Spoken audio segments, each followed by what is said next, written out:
Assalamualaikum warahmatullahi wabarakatuh. Waalaikumsalam warahmatullahi wabarakatuh. Selamat siang semuanya. Di sini saya merupakan guru baru. Nama saya Nafisa Maulana. Bisa panggil saya Nafisa saja. Sebelumnya bagaimana kabar kalian? Alhamdulillah. Alhamdulillah baik.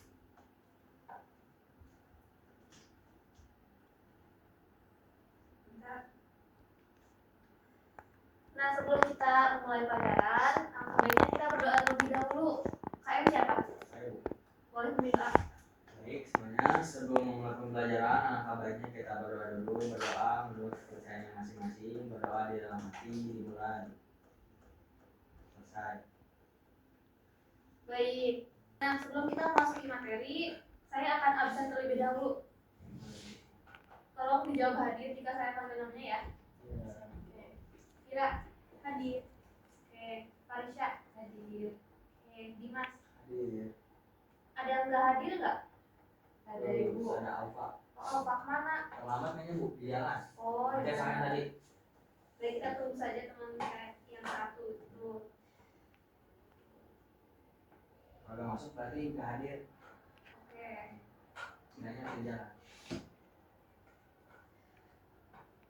Nah, sebelum kita mulai materi hari ini, apa ada yang ingat materi yang diajarkan oleh guru sebelumnya? Sebelumnya ngebahas ini Bu, apa?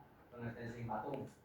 Oh, gitu. Nah, karena sebelumnya telah menjelaskan tentang seni patung pengertiannya, sekarang saya di sini akan menjelaskan tentang jenis-jenis seni patung. Nah, tujuan pembelajaran kali ini, saya berharap kalian dapat mengenali, dapat membedakan, serta dapat menciptakan seni, menciptakan patung-patung yang sesuai dengan jenis yang telah dipelajari. Nah, di sini kita akan belajar tentang patung realisme, patung representatif, dan patung abstrak. Ada yang tahu nggak salah satu pengertian dari tiga ini? Kalau enggak, saya akan jelaskan. Tahu dua. Boleh. Yang realisme sama abstrak. Kalau patung realisme itu lebih ke ya realis gitu, jadi kan kita bikin patung nih modelin gambar muka, jadi si pas kita bikin patungnya tuh memang benar-benar mirip sesuai apa yang kita buat gitu. Misalkan Dimas membuat Parisya, nah pas bikin patungnya tuh harus mirip banget gitu, itu realisme. Betul. Kalau yang terakhir Bu, yang abstrak tuh ya jelas tapi kita tahu maknanya gini. Misalkan Dimas bikin patung muka, jadi muka tuh bulat, telinga, tapi gak bener-bener kayak manusia, jadi random aja ya, bulat penting ya. Yang penting maknanya gini. Ya, betul. Kalau yang representatif nggak tahu. Mungkin yang Oke, baik, ntar saya jelaskan ya di slide selanjutnya. Nah, apa sih seni patung realisme itu? Seni patung realisme adalah jenis patung yang menggambarkan objek sesuai dengan bentuk aslinya di dunia nyata. Patung-patung ini dapat dilihat dan dibuat dengan detail yang sangat mirip dengan objek aslinya, baik itu manusia, hewan, atau benda lainnya. Contohnya patung pahlawan nasional, tahu kan? Yang sering kita lihat di sekitar kita atau di depan sana ada kan di taman museum. Terus tujuan utama dari patung realisme itu untuk memberikan kesan seolah-olah patung tersebut benar-benar hidup. Nah, selanjutnya ada patung representatif. Kalau patung ini tuh sebenarnya masih memiliki hal yang mirip ya dengan patung realisme, sama-sama visualnya itu sama-sama real. Tapi dengan sedikit perubahan dan penyederhanaan pada bentuknya, bahkan ada juga yang dilebihkan atau patung itu dibuat seindah mungkin. Patung ini tuh tetap menggambarkan objek nyata, namun gak harus benar-benar identik. Contohnya tuh patung dewa dewi yang ada pada Hindu dan Buddha, kayak gini. Kemudian terakhir ada patung abstrak. Nah, patung ini tuh beda sama dua jenis sebelumnya. Seni patung abstrak tuh terikat pada bentuk yang nyata. Patung ini tuh lebih menekankan ekspresi, konsep atau emosi dibandingkan dengan kemiripan bentuk. Biasanya patung abstrak ini tuh dibuat dengan bentuk yang tidak biasa, mengandalkan permainan garis, volume, dan tekstur. Kalian pernah lihat nggak sih kayak patung-patung aneh yang ada di hotel atau di bangunan-bangunan? Nah itu tuh abstrak dan itu tuh membiarkan kita buat berpikir maknanya sendiri. Jadi si pembuat itu membebaskan kita untuk memikirkan maknanya. Subjektif aja. Ya benar, subjektif. Nah kemudian ada perbandingan, apa sih perbedaan dari ketiga patung itu? Nah kalau patung realis itu meniru bentuk asli dengan detail nyata. Kalau representatif itu masih menggambarkan objek nyata, tetapi ada perubahan yang cukup detail dan tertentu. Nah kalau patung abstrak tuh dia lebih bebas, nggak realis dan nggak harus menyerupai bentuk yang aslinya. Itu.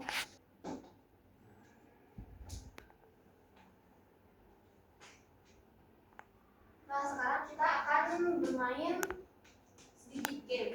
Boleh. Sebelum ada pertanyaan. Nah siapa yang mau maju? Saya ibu. Game ini tuh mengasah daya ingat. Mau yang mana? Maju ke depan.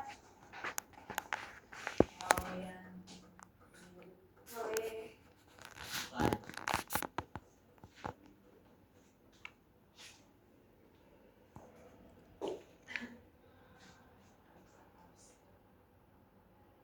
Nah silakan.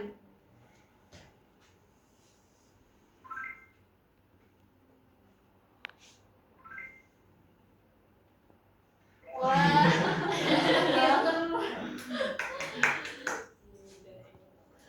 hadiahnya nanti ya setelah sekolah. Siap ibu.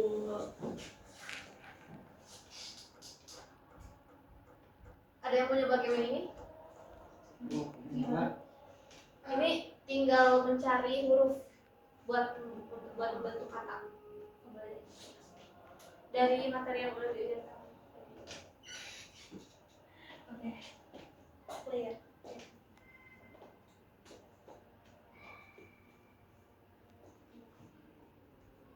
Oh. Nah, di antara tiga jenis tadi, apa yang ada di situ? Coba. Betul. Nice. Terus dia berarti Iya ya. Nah ini apa tadi? Ini yang mirip realis. representatif.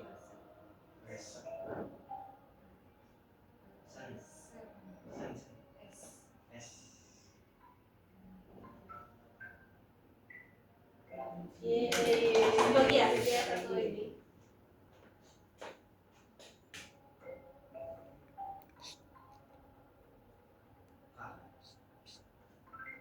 Oh, Indonesia. Ya, itu. Abstrak. Oh kalau gagal ini apa? Abstrak. Ya, ada coba. Oke. Udah dia. Ya, udah gagal. Oke.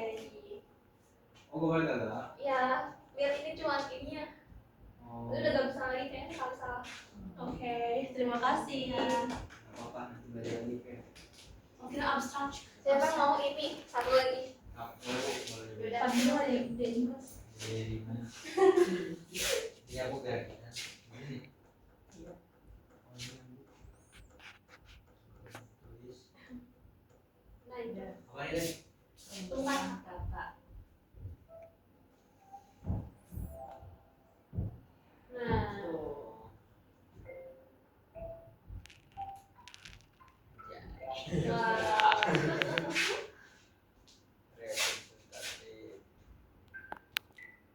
Nah, Lab.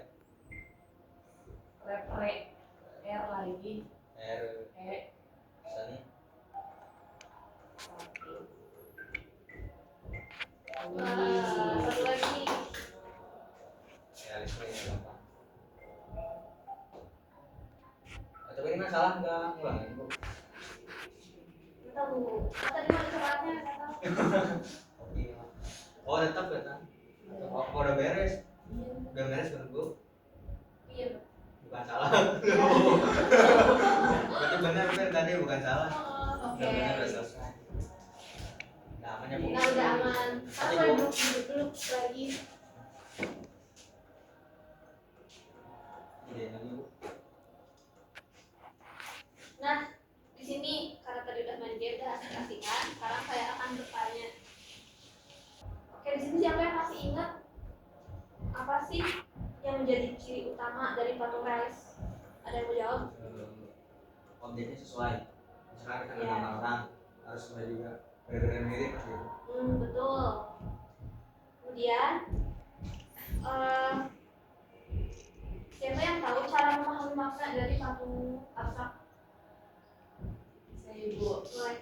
Jadi patung abstrak itu tidak merepresentasikan bentuk nyatanya secara langsung, melainkan dari bentuk garis, terus dari garis, dari bentuk, dari tekstur yang lebih bebas. Terus buat memahaminya itu seseorang bisa lihat dari unsur-unsur visualnya seperti komposisi, keseimbangan, dan emosi yang disampaikan oleh seniman. Ya, betul. Nah, pertanyaan terakhir. Apa sih perbedaan utama antara seni patung representatif dan patung realisme? Boleh aku Bu? Perbedaannya itu kalau seni patung representatif menggambarkan objek yang dapat dikenali tapi tidak selalu harus menyerupai bentuk aslinya dengan detail sempurna seperti dalam seni patung realisme yang kita bahas tadi. Terus representatif itu bisa lebih fleksibel dalam gaya, termasuk sedikit distorsi atau penyederhanaan. Ya, bagus. Bagusnya karena kalian telah menjawab dengan benar, jadi saya akan menyampaikan kesimpulannya. Secara keseluruhan, seni patung terbagi menjadi 3 jenis utama, yaitu realisme, representatif, dan abstrak, yang masing-masing memiliki karakteristik unik. Patung realisme menampilkan bentuk yang sangat mirip dengan objek aslinya, menekankan detail dan kemiripan nyata. Kalau patung representatif masih menggambarkan objek dunia nyata, tetapi dengan penyederhanaan atau perubahan untuk menyampaikan makna tertentu.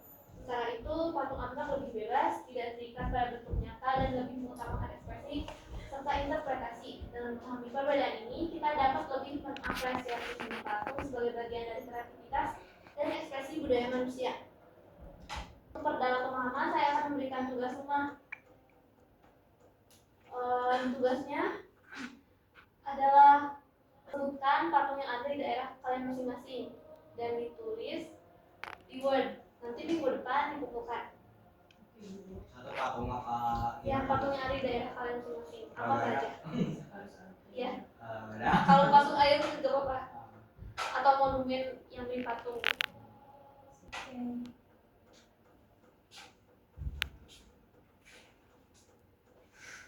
Nah, karena pembelajaran hari ini sudah selesai, sebelum kita akhiri, mari kita tutup dengan doa. KM boleh pimpin lagi doanya. Baik, karena pembelajaran hari sudah selesai, angka baiknya kita berdoa dulu sebelum pulang. Menurut kalian masing-masing, berdoa di dalam hati dimulai. Selesai. Terima kasih atas perhatian dan partisipasi kalian hari ini. Tetap semangat belajar. Wassalamualaikum warahmatullahi wabarakatuh.